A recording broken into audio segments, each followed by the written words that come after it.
For this presentation, we will be looking at the history of community colleges and looking at how they have been funded in the past versus how they've been funded today.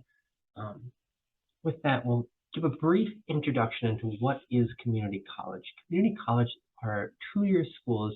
In the past, they have been referred to as junior colleges. That shift this kind of changes to where more so those junior colleges are now referred to as community colleges.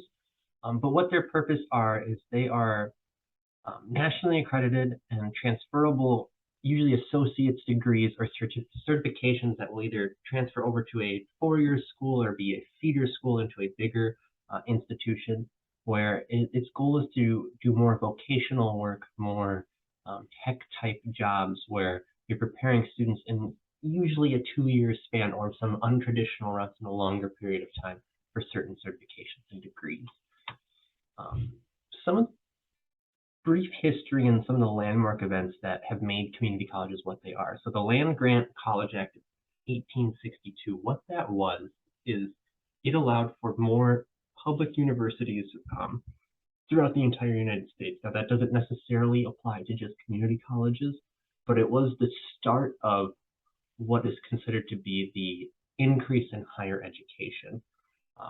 It wasn't until a couple of years later that the first community college or junior college was actually founded. And then something else that helped boost enrollment in community colleges was the GI Bill.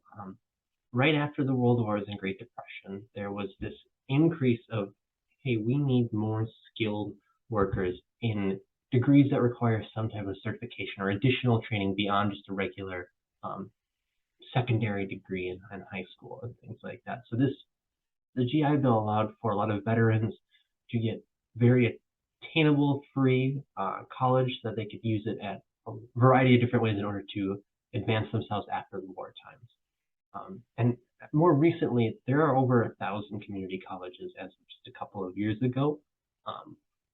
Community colleges make up a very large percentage of our undergraduate enrollment for college degrees. It has been on a slight decline in the most recent years, and I'll get to that a little bit later. And then the American College Promise proposal, that was something that President Barack Obama started, and the Biden administration has kind of picked back up a little bit, is where this idea of having little to no cost in terms of community colleges, especially for those who are low income. This is setting a precedent to where, hey, we want you in these college type settings, we want you in these certification type roles, but we also want to make sure it's affordable for the students, that not only they're progressing their lives, but they're doing so without debt or the overlooming cost that comes with going to college.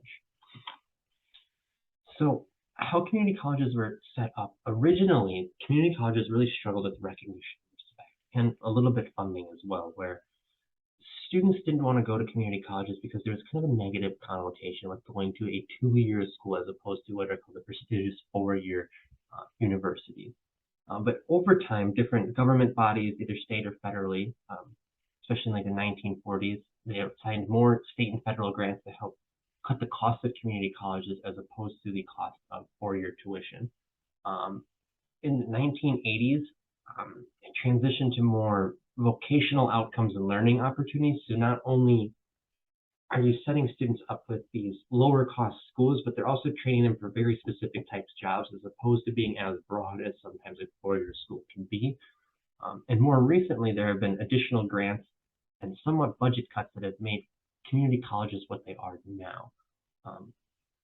Community colleges have been, for at a while, gaining a lot of students in terms of enrollment, have now temporarily seen that kind of offset, kind of decrease. So seeing what they can do now to make community colleges still an affordable product for students.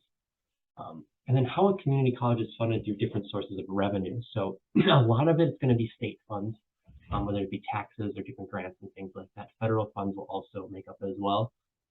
Tuition and fees are not as important in the community college setting as it is for four-year universities and things like that. You don't get a lot of your revenue from tuition and fees. But other four-year universities have different ways to supplement revenue, whether it be athletic endeavors, giant donors, and things like that. Community colleges may have some of those type of routes, especially maybe the JUCO, or the junior college routes for things. But it just depends on some of those. A lot of their funding can come from state and federal. And this is where some of the information comes in of like how heavily funded is, um, public university, two-year university, as opposed to some of the foreign institutions. If you're looking at this chart, tuition and fees make a very small portion of what we consider, where it's about 50% or 45% for a lot of the four-year universities, but about 80% of your aid for two-year institutions are going to come from um, the state and federal level in terms of aid. So it's going to be not necessarily looking at tuition dollars and things like that. So what happens next? We saw funding increase for community colleges during COVID to help train technical workers because there was a big need for those. However, even with those grants and funding increase, enrollment fell by 21%, according to Yoder from the Salem Press, with a lot of the information they had. So enrollment just not reached the levels they thought it would with the increase in grants and things like that. And the reason they saw that is student outcomes aren't being reached.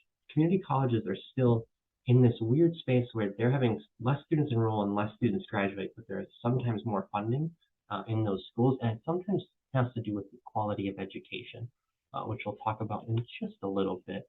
It's this cutting costs versus quality of education. So community colleges are founded on the principle that it is supposed to be affordable college.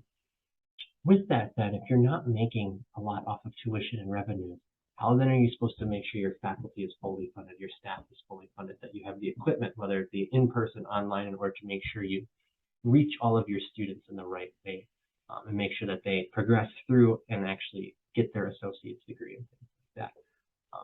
And this is where you see a lot of community colleges struggling, either with supporting students because they cut too many costs and it suffered the quality of education, or supporting their faculty and staff, which is another important part where some community colleges have gone to a full part-time faculty and staff. That can be really difficult, not only on the faculty members, but then on the students trying to schedule hours to talk with faculty and things like that. It can make for an interesting dynamic in what is quality of education versus cutting costs. And you'll see now, especially with how community colleges are set up and the grants they're getting from states, they're based on graduation rates and enrollment numbers. These states that are giving these grants want to see these community colleges produce quality students that graduate with associate's degrees so that they can make a bigger economic impact on the state themselves. When you start to see these big grants go into these community colleges and the enrollment numbers and then the graduation numbers are subsequently not there, you can see a lot of times that funding gets pulled for a lot of these different community colleges. And community colleges play a very important role in setting up a lot of different types of jobs across the U.S. But just in summary, when looking at the history of community colleges, it really is tied to a slight change in higher education. And you can see how community colleges kind of ebbed and flow with how much support it's gotten from the outside. They on themselves don't necessarily stand with the tuition and fees being very low cost. So they really need the outside support from the state and federal government. And it'll be an interesting to see how community colleges progress in the next 10 to 20 years, because as I stated, some of these grants are not being used to get student enrollments up or get graduations and things like that. It's going to be harder and harder to justify some of those things that are happening.